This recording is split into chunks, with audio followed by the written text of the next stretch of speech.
it's Oscar here from Alien Carp. I'm going to show you how to tie one of my favourite rigs that I've been quite successful with over the past couple of years. It's very easy to tie but very effective, so here's how to tie it.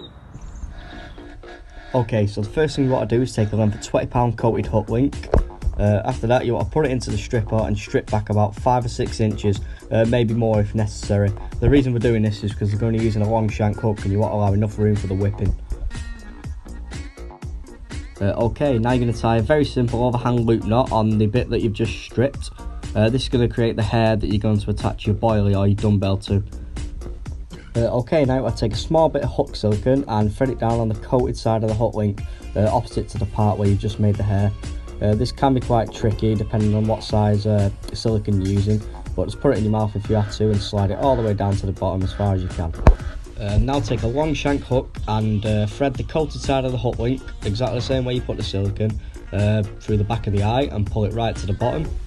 Okay, here's the trickiest bit. Now you want to take the hair and thread the point of the hook through the hook silicone just like that and slide it down the shank of the hook.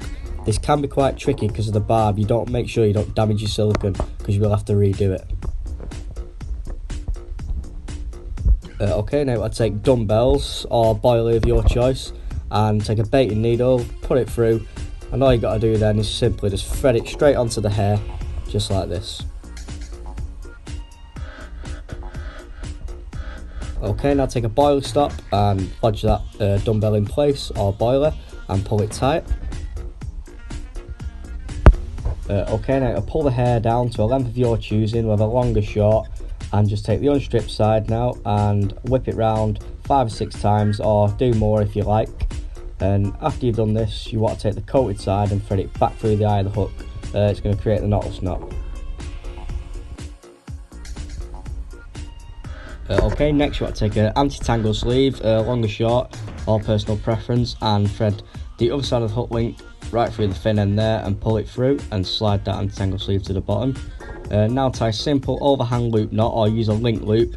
This will secure your knot that's going to attach to your lead clip, quick link, or whatever you're attaching it to. Okay, take a puller tool and you want to make sure this knot and your hook is all sturdy. Give it a good pull just to make sure everything's loose, because the last thing you want is to play a fish and then your knot comes loose and you lose the fish. Okay, now take 2 bits of putty just like this and simply just mould that around the hook link until it's nice and sturdy so it's not sliding up and down. This actually can be a bit tricky, surprisingly. You just got to keep moulding it just to make sure it's completely stuck and doesn't move up and down. Well, that's a completed rig and I've had quite a few fish on it. It's one of my favourite rigs.